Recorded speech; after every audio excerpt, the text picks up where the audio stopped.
She doesn't offer to share what Dylan had thought about this or what Dylan potentially said about it.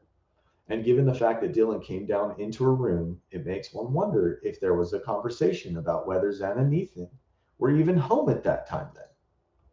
Did they not compare notes about this? It is important to understand that the sergeant has not asked about, and the subject has not communicated this directly when the subject found out that the Idaho Four were even deceased. Okay? So back to the statement, the lack of clarity here is very concerning regarding the arrival of Xena. Wow, Xena, I keep doing that. It's because it's Ethan, Xana, I'm sorry, Xana, and Ethan. Earlier in the statement, it was noted that when the sergeant asked the subject about what she saw when she got home, she immediately jumped into a scene of her, Dylan, and Lakeland sitting on the couch watching Vampire Diaries, and no one was home yet.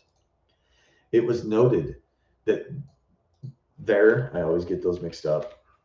It was noted that there was a possibility of persuasion there. Okay. There was a lack of clarity as to how she knew this, how she knew that no one was home yet. There was so much regarding this statement. There was a strong indication of scripting or narrative, right? So she didn't say, I didn't hear anyone else come home at the time. Or as far as I knew, no one was home. No one else was home. It was presupposed in her account here. The force of it, along with the scripting and the lack of explanation of what she saw, makes the concern here that Xana and Ethan may have been there at the time. They may have not been alive at the time.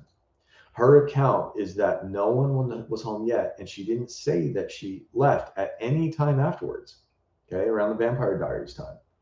So there's a possibility that Xana and Ethan got home undetected by the subject at some point as well. That's the other possibility here.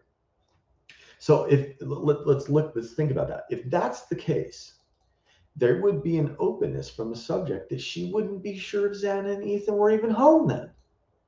There would be a surprise then to think that Xana and Ethan were home. If Xana and Ethan came home undetected, she's saying, I don't know when they came home, then she'd be surprised to learn that they were home.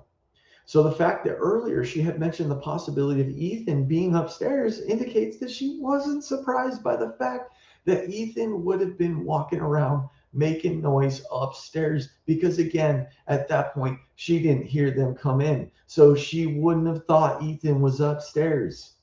We have a potential glaring contradiction here. We are finding her out here.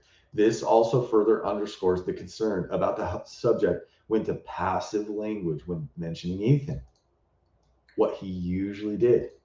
Okay, there's a lot of concerns about that. Not only is it insulting him, not only is it blaming him, but it might be a way to hide the fact that she knew he was home. By doing this, she is indicating that she knew that Ethan was at the house at this point. Further, so then you got to ask the question, how did she know she was at the house? She's telling us she didn't know when they got in. Further, she has indicated that Ethan was not part of the household in her mind. So this is another corroborating clue that she would have had to know Ethan was at the location to even posit that it may have been Ethan upstairs making noise.